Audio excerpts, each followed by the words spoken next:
All right, the program is still there. Now, the fight against insecurity is becoming more of reality now. I mean, considering recent moves that the federal government has made, and also considering recent moves that even the governors are making. Only on Monday, we saw whereby the northern governors coming together and some key northern leaders coming together to make recommendations. And we just hope and pray that these recommendations come through. Well, to look at all this this morning, talking about the fight against insecurity in the country, the fight against insecurity in the country, and the fight against insurgency in the country. We are so privileged to have two members of our panelists this morning. We're talking about Barrister Osagede Jimmy. Sir, you're welcome to the program this morning on ITV. Thank you very much, sir. Then also we'll have a former director to the Edo State government and a politician.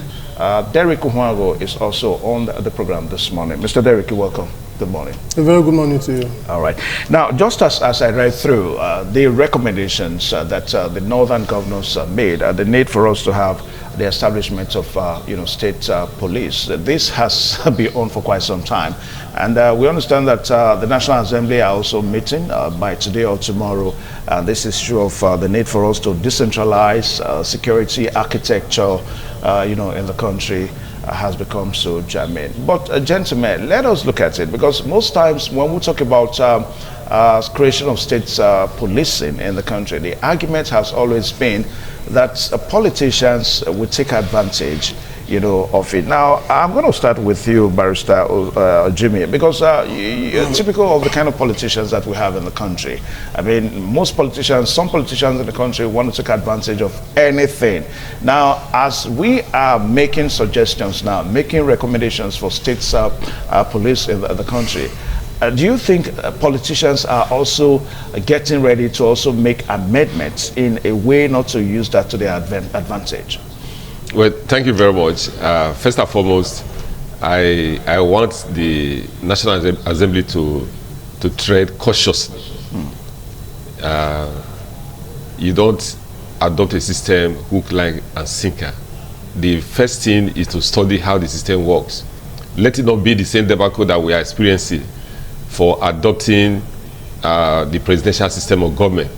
We will not study how those successful federations are conducting the affairs of state before we adopted it. For example, excuse me, in Nigeria, what we have is not a true federalism. If we had studied a true federalism, Nigeria would not have been like this today.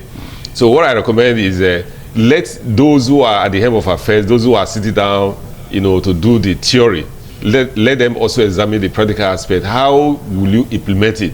They should go to they should go to countries that have state police. They should go to a place like America. They go to other countries that have state police, and they go to countries that have hybrids. For example, in Japan, you don't have a national police system, but you have a national control. And from prefecture to prefecture, in Japan they call it prefecture. That is a state. From state to state, you have your local police, and you have what they call community policing. So if you are talking about state police, it doesn't just end there. State police must go down to the grassroots to reflect the community aspiration. That is called community policing. Now, community policing that is expected to be part of state police is so that you have well-trained police officers who are civil, who live within the community. They will be there. Sometimes 10, 15 years, you don't transfer them because of integrity.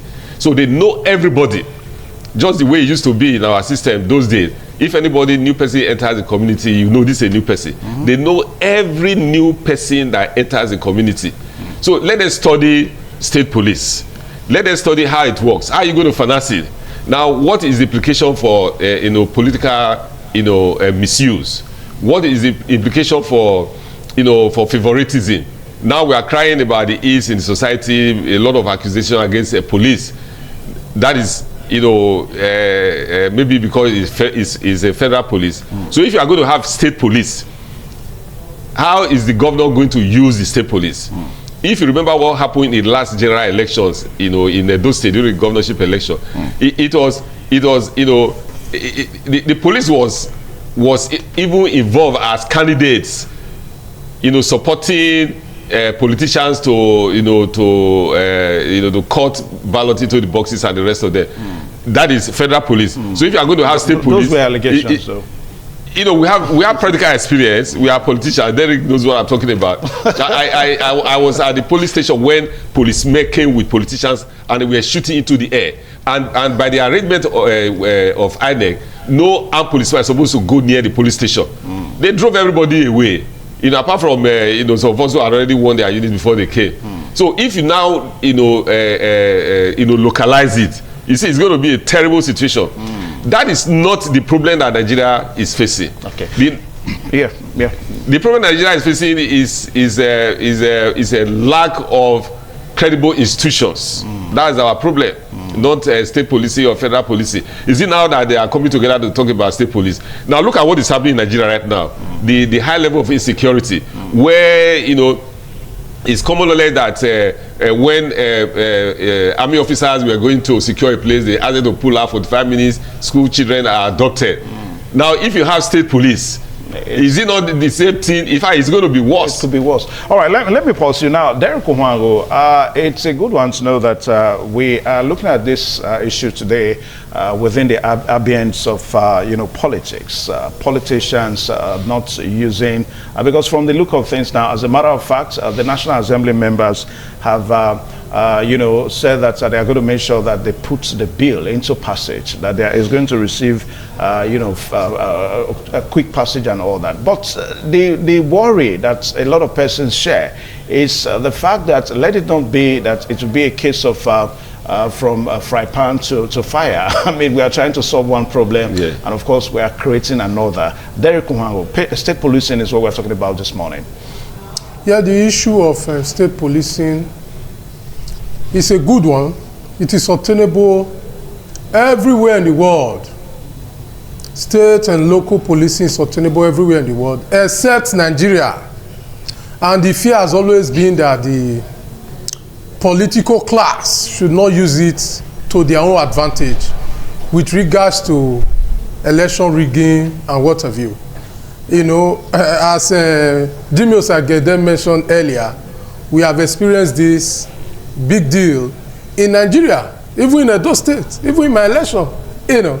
So, and not so long ago, the former Labour Party, the former governorship candidate, who is now governor of Edo State, he suddenly was killed in the airport, if you recall, when the vigilante guys attacked them, you know, while they were landing, you know, in the Benin airport. But having said that, state policing is a beautiful thing, because it localizes security and puts the issue of securing lives and property in the hands of people of concern. Those who lives in a particular area, when put in charge of the security of that particular area, it makes things easier. They know the terrain, you know. They are more motivated when something happens to their own communal person. You know, they know the person one-on-one, and they'll be more motivated to go after whoever the perpetrator of that heinous crime or criminality might be. So it's a beautiful thing. There's nothing to be afraid of with regards to state policing. But my own recommendation is for the government to go a step further than giving legislative backing for state policing. Government must immediately also add a caveat to that parliamentary arrangement to also give room for private security to be established for those who are interested in going to private security. So that VIPs who would in turn want to take advantage of the local policing for their own personal, you know, security, not minding that perhaps manpower will not be adequate to go around. Now, when you say private security, what exactly do you mean? Because, I mean, we have some private security organizations, only that they are not mandated by law. They cannot carry firearms. So are you saying that... my own suggestion or recommendation is that the Parliament should go all out to approving all arms ammunition for the private security outfits who they haven't gone through the profiling processes, and the owners and the people, stakeholders in this sector have been deemed to be fit to handle private security, should be given the license to do so, so that the law will cover that on no account should any individual use either the federal or state police or local police for his personal security. Whoever needs security details should engage the private security, sector or setup, as the case may be, to get private security, so that this local police, state police will focus on securing the general terrain for which they are established to secure, rather than securing just a private individual in the name of VIP. This is my concern. But for the issue of worrying about how people might take advantage of it for their personal aggrandizement, that is the issue of state and local police. We should not worry so much about it, because I believe desperate situation requires desperate measures, and we ought to have established this state policing as soon as we establish the federal government. Okay. Because operating a true federal system entails that all the state and local actors in terms of state government and local governments should have absolute autonomy to secure lives and property of their domain or their local government, as the case may be. Okay. Now, Jimmy, there's good enough. We have 3 tiers of governments. We have the federal government, we have the states, and of course we have the local government. Now, when we begin to talk about state police now, don't you think that local government is also trying to gear up that, okay, we can also begin to discuss our own, because this whole thing, some analysts have the opinion that it will further worsen the problem. It will further worsen the case. Just as what we are trying to say now, that state policing may be good, but the fear is that let it not be that politicians use it to their advantage. Because, the 3 tiers of government that we seem to be operating, the local government, which is the last tier of government, seems to still be tied to the state government. So if at the end of the day we now say state policing, are you not seeing the local government, also brazen up that, oh, we can also have our own police system too? Well, there's nothing stopping the local government from saying that they want their own police. But my take on this whole arrangement is that Nigeria is not right for state police.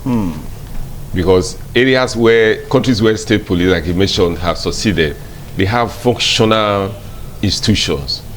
They have, people who have integrity running institutions.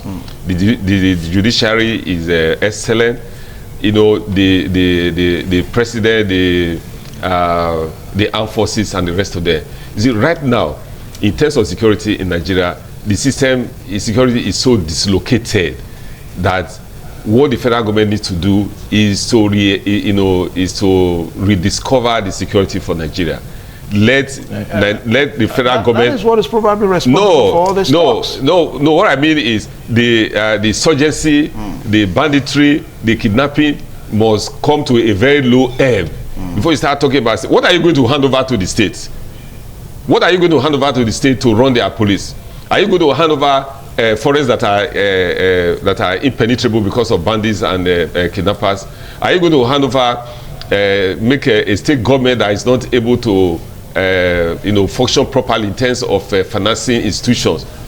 To have a police in the state, to have state police involves a lot of finance.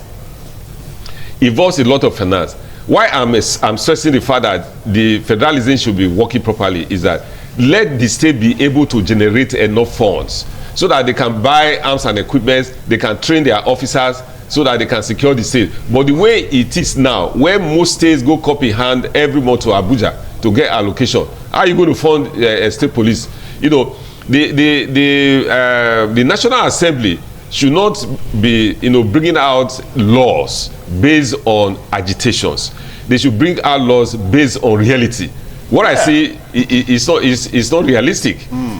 you know, the framework for the successful implementation of state police is not even evident in Nigeria. For example, in the north, we are aware, it's common knowledge that there has been illegal mining, especially gold and other, you know, precious minerals. Yeah.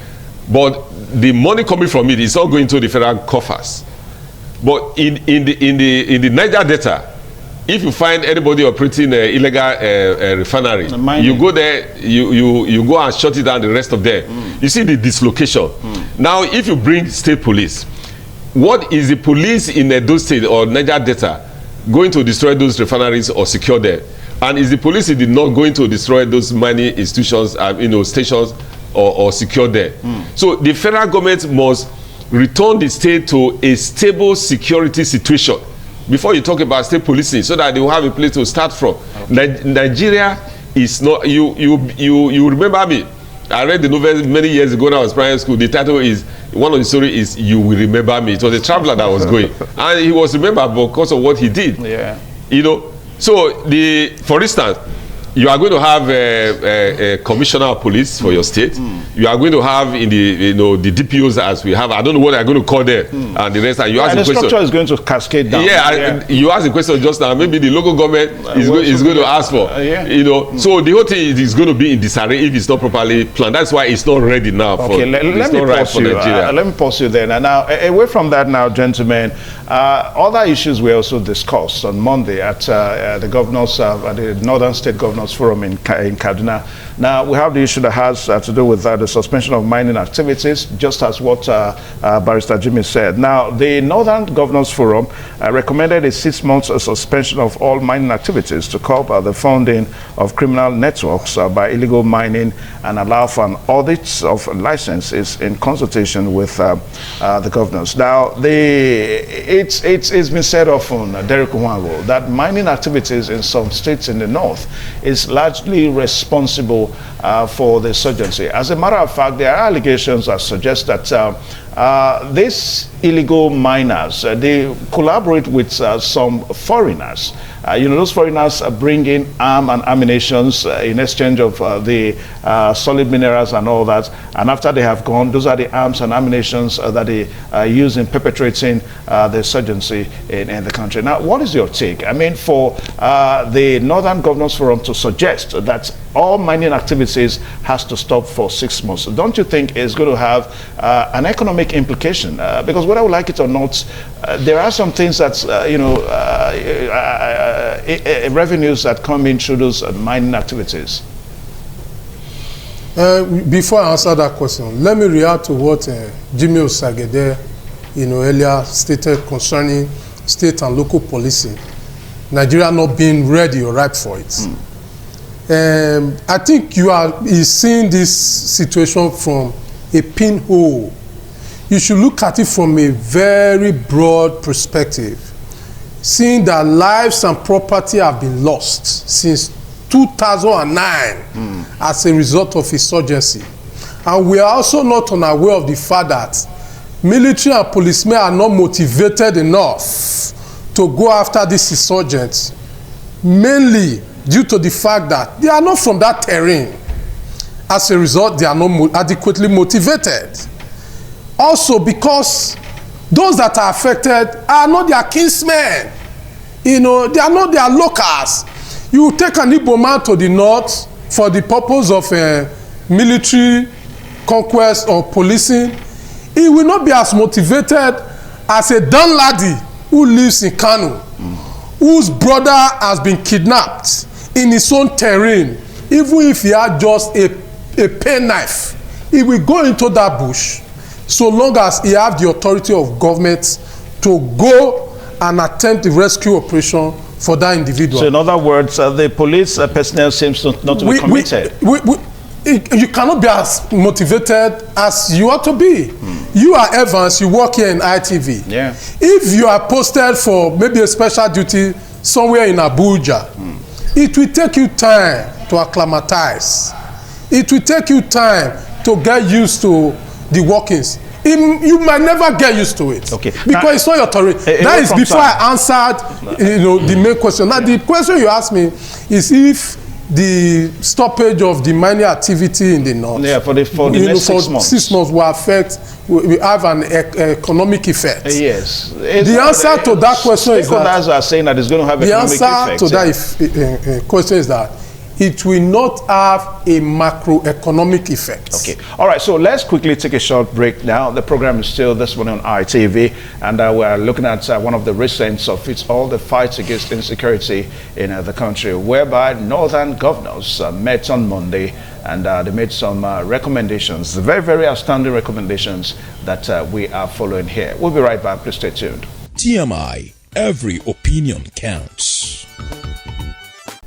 All right, thank you one more time. Still on the program this morning on ITV, and Derek Unwango, where he was making a point on the whether the stopping of mining activities, what kind of effect it's going to have, economically on the nation. Derek Unwango. I was saying that most of the mining activities in the north are being carried out by private individuals, community leaders, retired officials of the states, and serving officials of the state, be it in the military, armed forces generally, So it will not have a macroeconomic effect in our economy, but rather it will greatly affect several pockets. So the process of 6 months will give a leverage to government to adequately regularize this mining activity. Having said that, to also use this medium to say that all countries all over the world, most of them operate this local policing. Countries like America in the 19th centuries had security challenges in the Wild West, and sheriffing system was introduced. Sheriffing system was like a local vigilante head who is the first point of call when a security challenge occurs. Yeah. And is in charge of securing lives and property within that community. And when the issue is getting out of hand, he quickly send a telegram, to the state troopers For backup. And there are several segments of armed forces or policing system in other parts of the world where there is the FBI, there is the state police, the LAPD, and what have you, and there is the local sheriff. And all these systems are practiced all over the world. Like I mentioned earlier, if we are a federating state, we should actually allow the federating component to hold sway in a federating state like Nigeria. And state policing is one of those components that actually allows a state to truly function as a federating state in a country. All right. Now, Barrister, you talked about a while ago, your concern was if the state governors are going to be financially endowed, I mean, it may pose another financial problem to them. But what the northern governors, are saying is that there is going to be a creation of a regional security trust. Now, the governors, approved the regional security trust fund with monthly contributions from each northern states and its local governments to fund joint security operations and interventions. Now, because from the look of things now, it seems that the northern governors may be restricting this suggestion to the north because they are creating their own security trust fund now. So we do not know whether other governors in the country are going to, also key into it. But to kind of react to what you said, now, if, funding state police is going to be a problem to the state governors, don't you think creating a security trust fund will also salvage, help in that direction? From what I learned from the meeting of the northern governors and the key traditional rulers there, they want to set up a security trust fund where they can raise about 1 billion monthly. Monthly and the rest of that. That is still not a state police. That is like a confederation. The state policing is the state is independent of policing the state. Maybe the sheriff, like you talk about. You see, the model. My worry, state police per se, is not bad. My worry is the modalities. What's the modus operandi? How are you going to collapse? You see, the countries that are running through federalism, that have had state police over the years, 100 years, America, Canada, the rest of them, how did they start? How are they funding it? Now, Nigeria has been, engulfed in a federal police system. All 36 states, the officers, they come from Abuja and the rest of them. Now, how do you decentralize? What happens to the armory? Are you still going to continue with obsolete equipment? You see, with due respect to them, you see police officer carrying AK-47 with bandage. They have to bandage the magazine. I don't know the purpose for that. So it is more serious than just saying it. I'm not a police officer, but I actually know that that's a way of carrying more ammunition. Oh, really? So it doesn't suggest that maybe the AK-47 is obsolete. I don't know. I think I've not had one, but that's what I think.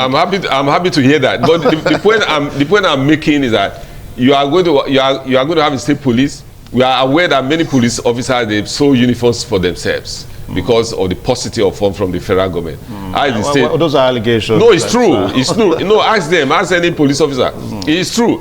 And, to have a state police, you are going to replicate what the federal government is doing.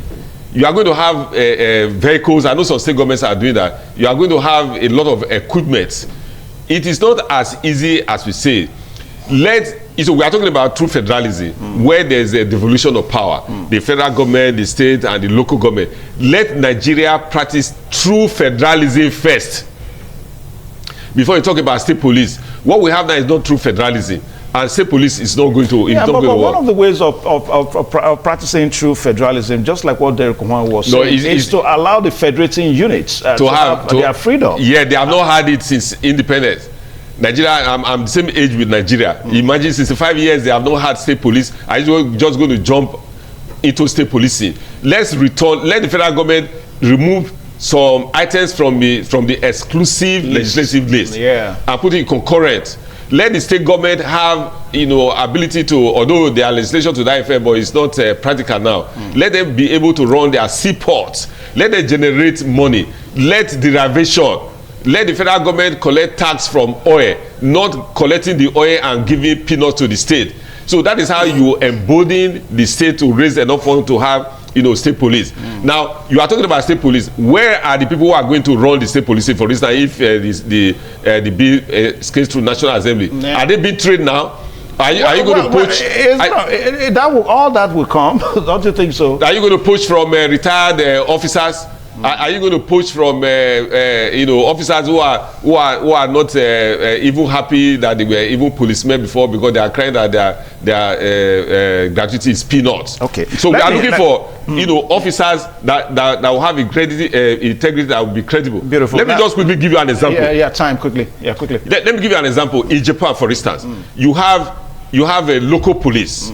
Local policeman is operating from a local police post. He's riding bicycle. He will ride bicycle throughout, like this your location now, go to Yogi and the rest of them. He knows everybody with the full gadgets of equipment. So if there's any incident, he will just press and say, please help me, or I have so happening. Okay. Then somebody will drive that. We don't have such setup here. Now, is it the state that is going to start it? Beautiful. Derek Uwango. Is that not what we have been talking about? Derek Uwango. Now, one of the suggestions that the northern governors, are making is the need for government to live up to their responsibility. Now, what I suggest is that there seems to be so much radicalization. I mean, the youths most times are radicalized. You have some set of people that are radicalized because of things in the country that are not okay, and all this snowball into kind of hitting up the polity, and before you know it, it becomes a security concern, security challenge, and all that. So what the northern governors seems to be suggesting is that government should find a way to make potential bodies, people that would take to arms, let them be employed and all that. I don't know whether you also rest with that suggestion too. I think the point you are trying to make is the Article 4 of the Northern Governors Forum's recommendation, which is addressing the root cause, of the security challenge in their terrain, which is poverty, illiteracy, lack of lack of amenities, you know, government infrastructure to cater for the needs of these individuals. Yeah. You know, no doubt, the issue of poverty and illiteracy have played a major role in indoctrinating these northern folks towards negativity. But the question is there the political will on the part of the northern leaders to begin to free the minds of their people so that they will no longer be configured for extremist activity as it relates to religion? You know, you will also recall that the Middle Belt Elders Forum came together barely 48 hours after the Northern Governors and Leaders Forum met to dissociate themselves from the core Northern agenda. Reason being that they feel that the Middle Beltland people like the Benue, the Jos people, and what have you, have not fared well with their unholy marriage with the Northern Fulani extremists. In the sense that they say some governors are collaborators and sympathizers with this violent extremist group. They also say some of them are sponsors. So it will not be practical for the Middle Belt people to synchronize their security architecture with the core Northern folks, so that it will not continue to leak. You will recall that this CDS Uba that was recently murdered, it is the SOS message that is sent to the commanding headquarters that the Boko Haram people intercepted. It was a WhatsApp message that is end-to-end encrypted. But somebody within the military echelon sent that message to the fundamentalist, who now tracked him and eventually took him and killed him because the military have been infiltrated. Some of the military leaders are sympathizers of these violent extremists who are religious fanatics. So the bottom line is that every state must be given the opportunity to govern itself in terms of security, so that this issue of colluding with federal security agencies, which they are doing with the Boko Haram and ISWAP people, can come to a stop. Everybody will be able to nip their challenges in the bud with regards to securing the people in their domain if they are given the opportunity to govern themselves in regards to state policing. I believe this is the best way to go. Okay, now as we wrap it up now, I'll just allow 30 seconds each because from the look of things, gentlemen, I mean, we're discussing what the Northern Governors Forum are recommending, and Derek Umang also said that just about 48 hours after that meeting on Monday, we also saw another gathering of the Middle Belt Governors Forum and all that. Now, gentlemen, are we not looking at a situation whereby it seems that this security fight against insecurity in the country is beginning to pull the nation apart? I mean, is this insurgency, is it a northern thing or a national issue? Jimmy Osagie. You know, I keep saying that we should run through federalism before we talk about state police. For example, our constitution recognizes Nigeria as a secular state, but we are not practicing it.